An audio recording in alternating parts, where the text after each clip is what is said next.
मैं आपसे हाथ जोड़कर विनती करता हूँ कि आज आप इस सभा के लोगों को संबोधित करें।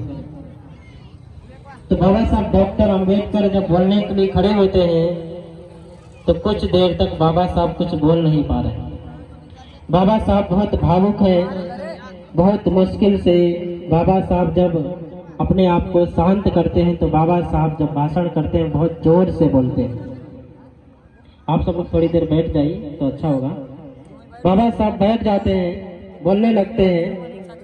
तो बाबा साहब डॉक्टर अंबेडकर कहते हैं कि जो लोग कहते हैं भारत देश में बुद्ध धर्म का पतन हो गया, जो लोग कहते हैं भारत देश में बुद्ध धर्म नष्ट हो गया, जो लोग कहते हैं भारत देश में बुद्ध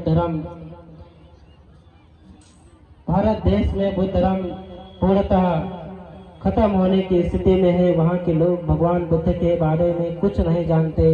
बाबा साहब कहते हैं वो लोग मेरी बात को खूब ध्यान से सुन लें। जो लोग कहते हैं भारत देश में बुद्ध धर्म नष्ट हो गया, जो लोग कहते हैं पतन हो गया, जो लोग कहते हैं नष्ट न भूत हो, वो लोग गलत फहमी में।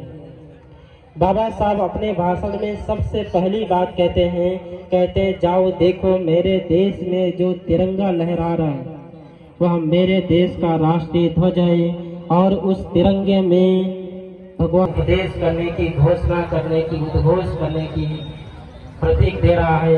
कौन कहता है भारत देश में बुद्ध धर्म का लोप हो गया? बाबा साहब बात कहते हैं कि जो तिरंगे में बुद्ध धम्म चक्र अंकित है वह समता, स्वतंत्रता, न्याय, बंधुत्व का उद्घोष कर रहा है।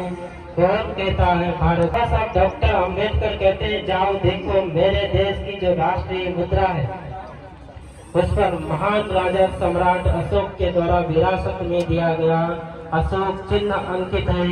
कौन कहता है भारत देश में बुद्ध धर्म का